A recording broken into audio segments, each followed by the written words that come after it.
thankful for our history that surrounds us with a cloud of witnesses that challenges us to continue to go on and to minister well. But all we really have to live in is the present. We want to take some time to celebrate what our General Superintendent calls some greenhouse churches. Celebrate some churches in Saskatchewan that are reaching out and doing just a great job. It's kind of a feeling out there that if you're in a rural setting, not much can happen. These are two rural churches in Saskatchewan that are making a difference, and we're going to celebrate them. One of our greenhouse churches is onechurch.ca in Carlisle, pastored by Louie and Jenny Halkowaks. And the second one we're going to celebrate today is in Lanigan, Saskatchewan, pastored by Kevin and Rochelle Zawatsky. We're going to start with Louie and Jenny's story.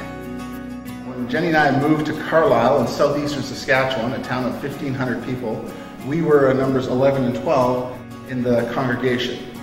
Today in Carlisle, we run 2 Sunday morning services, and we've started a campus church in Redburs, which is 50 kilometers down the highway, and a town of about 700 people. On an average Sunday morning, we have around 200 people who join us between the 3 services, and half to 2/3 of those are brand new Christians. It's been an incredible ride. God's been doing incredible things, and we've had a great privilege of hanging on. We moved to Lanigan in 2002 at the end of July, so we're coming up to having our 12th year anniversary here. So we asked the church if they would consider a very different model of ministry where they would release us as the senior pastor to move to Yorkton and to replant that church. They would be the sending church, so we thought that maybe this church, LifePoint, could become really key in making sure that Leroy and Yorkton are doing well and serving. It's a remarkable thing because we're a small church in a rural community, yet now we have got 3 ministries that are connected as a family. One of the things that we do through the cold winter months here in Saskatchewan is we actually turn our sanctuary into an indoor playland. We own 4 large inflatable bouncy castles. We open our doors and allow the community to come in for no charge and let their kids run around and bounce and enjoy the facilities. In an average day in Carlisle, we have anywhere from 50 to 60 people, non-church people, show up, bounce on the bouncy castles, let their kids blow off some steam, and it's just an incredible way to connect with the community. One of the things is there's nothing more fun than watching little Johnny screaming, "I don't want to leave the church!" You know, even if it has to do with the bouncy castles, it's just a great opportunity to show our communities that we have something to offer to enhance life in our communities. We've been able to run and launch a youth center for the community.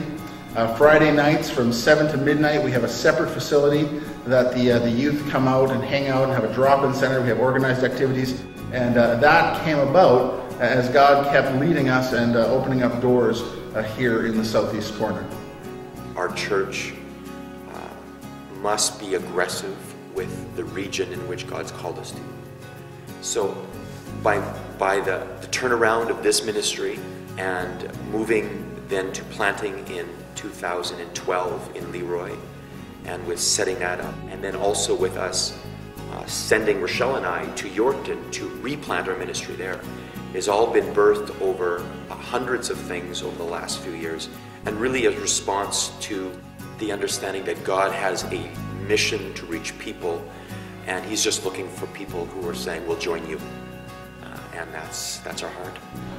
At onechurch.ca, some of the things that we've done that have helped contribute to the growth is we've focused on pre-evangelism, opening up our church building, breaking down barriers and walls so that those who aren't used to church or aren't familiar with church will step in and come and see things in a different light. Part of what God has been doing in our lives as leaders is to take the Ephesians 4 model of that God has given pastors and evangelists and prophets for the equipping of the church so that they can do the work of the ministry. That has become a real key verse to us. And because we have had to, because of our moving to Yorkton, and we're only here part-time now, we've had to, by necessity, release the ministry to the body, and unbelievably, it's actually worked. Like, our church has done amazingly. Things like BG clubs. When I led BG clubs, the most we were getting is like 15, 16. They're running over 40 kids this year. And the leadership that's added to it has been, I sit back and I marvel that it has way gone beyond my skill and ability. And that's exactly what you want, right? As a pastor. Like, how could you not want to see your church excited by the ministry that God has given them?